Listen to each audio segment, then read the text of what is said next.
screenplay goes to Christopher Nolan for Memento.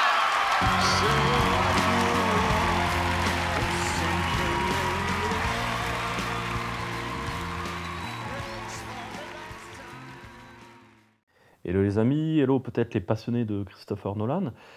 Hier, j'arrivais pas à retrouver le sommeil, j'ai repensé à quelques éléments. J'ai essayé de me faire une synthèse des films de Christopher Nolan et me dire quels sont les points communs. Et je crois avoir trouvé des éléments, une colonne vertébrale commune à tous ces films, des éléments qui se retrouvent.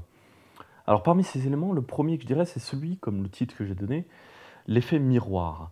C'est-à-dire qu'on a par exemple dans Memento, on a un homme qui fait une enquête externe, un thriller, une enquête policière, on se dit, il y a quelque chose qui se passe, voilà, donc ça c'est bien.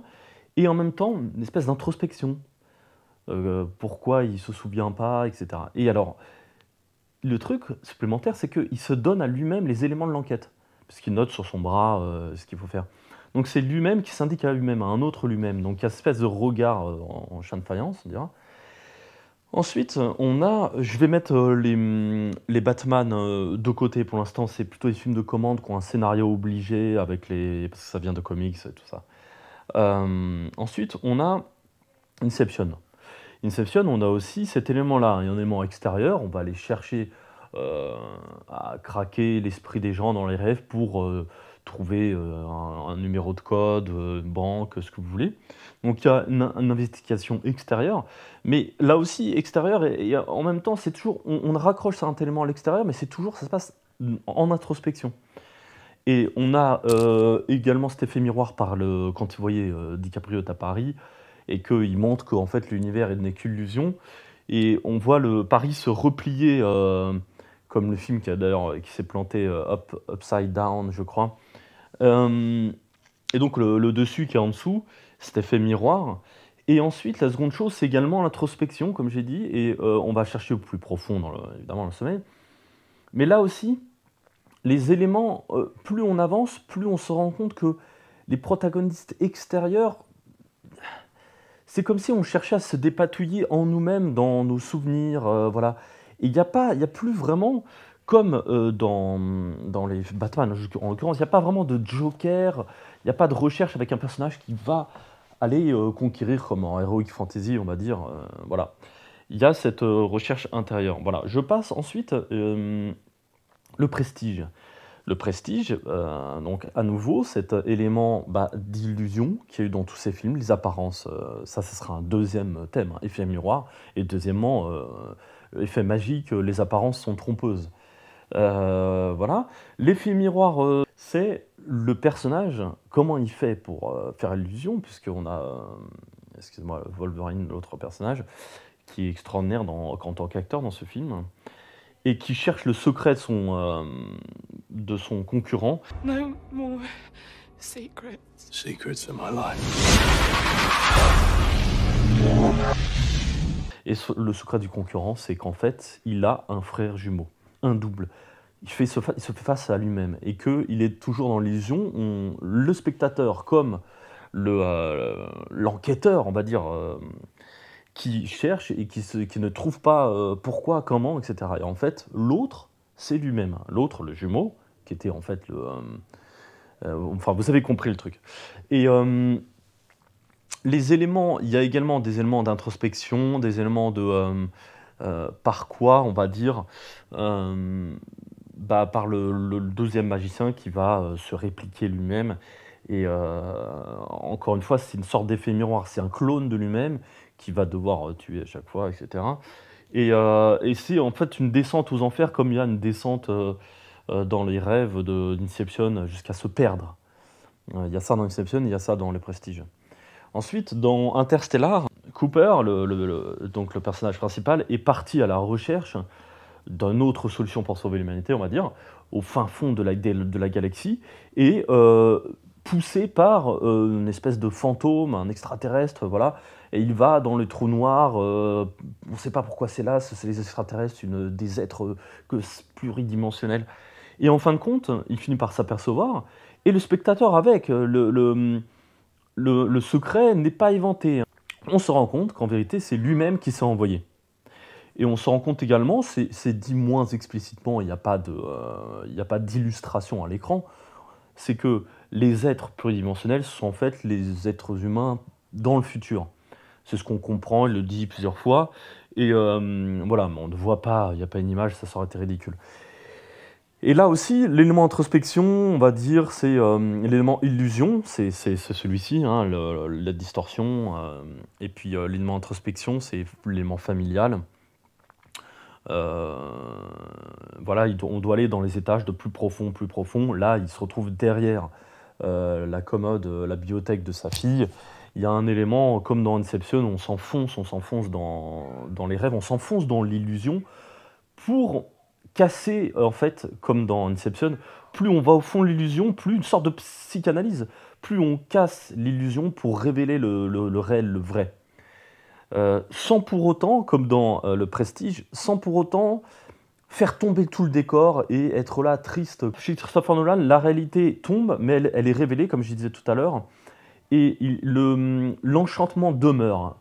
On révèle, on évente le secret des magiciens, en fin de compte c'était qu'un artifice, et quand on le révèle, il demeure que le spectateur, il est fasciné parce qu'on a réussi à faire demeurer l'illusion, et il est fasciné en se disant aussi, c'est un main de maître, c'est un grand magicien, ça n'est pas un magicien au sens propre, un homme qui a des pouvoirs magiques, mais c'est un magicien parce qu'il arrive à faire l'illusion.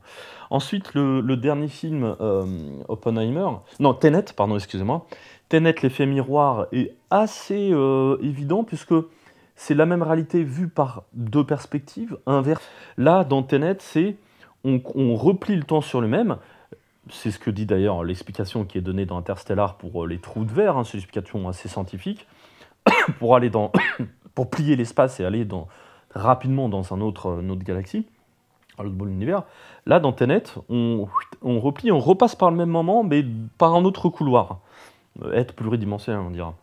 Il y a cet effet miroir qui est flagrant, qui est extraordinaire. On passe par la machine. Là aussi, dans Interstellar, il y a le trou noir mystérieux qui a un très bel effet. La machine dans Tenet, elle est bien trouvée parce que il fallait physiquement, il a choisi de la montrer. Dans Terminator, ils ne l'ont jamais montré, ce qui est parfait. À partir du moment où ils ont fait Terminator 3, 4 et tout ça, qu'ils le montraient, c'était pas très intéressant. Dans Tenet, il la montre, ça paraît très bizarre. Ça paraît toujours bizarre dans les films de Nolan. Là, je fais une petite diversion, mais un aparté. Quand Cooper arrive sur la base et qu'il est reçu par les scientifiques dans une table de réunion, il est là, il fait, et puis finalement, il leur révèle, il dit, bah regardez, en fait, c'est un camp de la NASA. Ils ouvrent, c'est comme s'ils faisaient tomber le décor d'un magicien, là aussi. C'est très curieux, très bizarre. C'est-à-dire qu'en fait, ils sont dans la salle de conférence, ils ouvrent la porte. Ah tiens, il y a une fusée, là on est au pied de la fusée Ariane, quoi.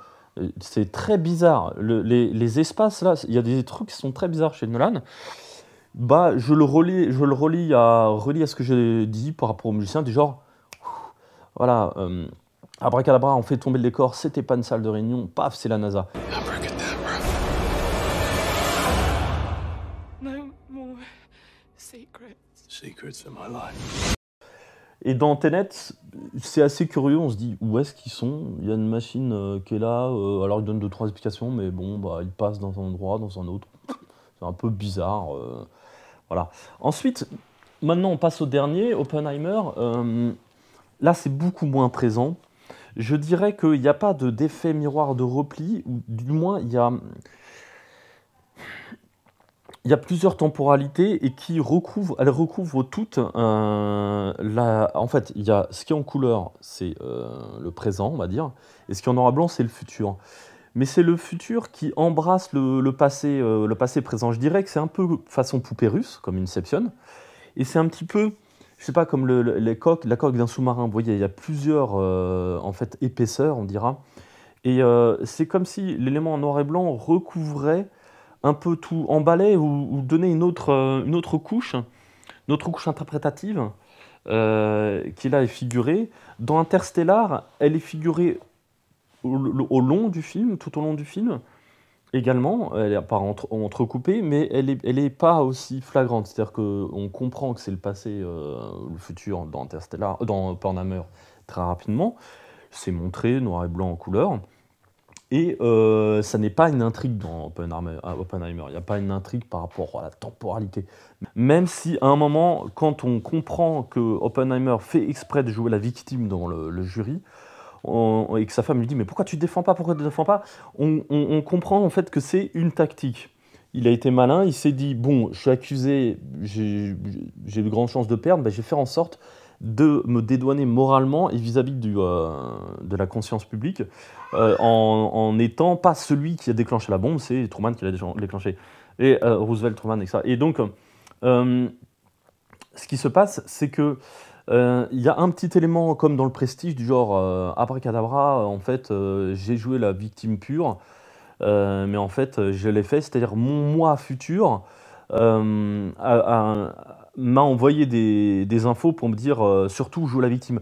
Ça n'est pas dit comme ça dans le film, évidemment, mais on peut. C'est un peu tiré par les cheveux, mais je pense que c'est un élément probant du film. Voilà, c'est-à-dire qu'on voit dans le futur, et à la fin, élément du Prestige, le futur sénateur tombe, il n'a pas réussi, la vérité est révélée, il a voulu piéger Oppenheimer, il ne sera pas élu en tant que sénateur, il a des votes d'opposition, et paf, à nouveau, abracadabra, ça tombe, c'est d'ailleurs le moi futur, le futur révèle le comportement du passé, comportement qu'on a vu 10 minutes avant, vous voyez ce que je veux dire? Donc ensuite, maintenant, là, j'ai donné la colonne vertébrale effet miroir, je pourrais faire la même chose avec la dimension du temps, elle est plus évidente, elle est connue de tout le monde, elle est réelle. Très rapidement, dans Memento, on comprend la dimension du temps, c'est un temps court, 30 minutes, contre un temps dilué, celui du spectateur. Et les deux, effet miroir, effet temporel, les deux qui se rejoignent, c'est-à-dire l'intrigue instantanée, mais ça n'est pas des sketchs, ça n'est pas des courts-métrages sexifs, parce que c'est embrassé dans un ensemble qui fait que on a une temporalité longue qui intrigue et qui, en contradiction et en suspense par rapport à la temporalité courte. Ensuite, la dimension du temps. Dans Prestige, elle est un peu moins importante, elle est plutôt dans le sens où toute une vie se seront sacrifiés pour être les meilleurs magiciens et comprendre le secret l'un de l'autre. Nous avons chacun Et il y a ce pari sur la vie, quoi. C'est-à-dire, on va tellement jusqu'au bout, on se sacrifie, on est tellement dans sa passion, on se sacrifice que on ne se soucie pas de s'il faut y investir toute sa vie, toute sa passion. Donc ça, c'est voilà, c'est ça. Ensuite, dans Inception, il y a ça également, avec le fait quand il va rechercher sa femme, qui est jouée par cette Française, j'ai oublié son nom. J'aime bien cette actrice. Et là, c'est aussi, voilà, elle est perdue au fin fond des dimensions du rêve. Et lui, il l'a perdue, elle s'est suicidée, etc. Et il y a cette recherche. Voilà, dans Interstellar, c'est rapport à sa fille.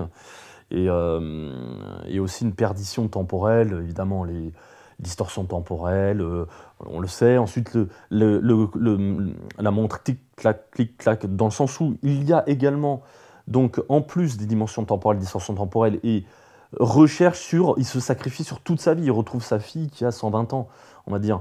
Donc c'est la dimension longue, et en même temps, dans les moments courts, comme dans Memento, on sent l'urgence.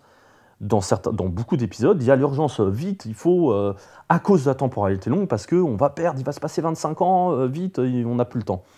Ce qui fait qu'en termes de suspense, c'est tout à fait excellent, parce qu'on a la concomitance entre une temporalité longue, donc on est dans un long terme, on est dans un enjeu long terme, dans une profondeur émotionnelle, on va au fond des trucs, on va chercher sur... ça concerne la vie d'un homme, donc on sent la passion, et en même temps, il y a les éléments de suspense court.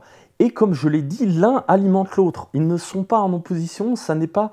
l'élément de suspense court, l'élément de rapidité de scénario, n'est pas là pour compenser, pour donner un prétexte, etc. Les deux sont. Dans Oppenheimer, il y a ça également, puisque le film va à toute vitesse, il est pressé, il est pressé, il est pressé, et en même temps, c'est sur toute sa vie que ça joue. Voilà, le film est un peu trop compressé, il a quelque chose d'assez écrasant.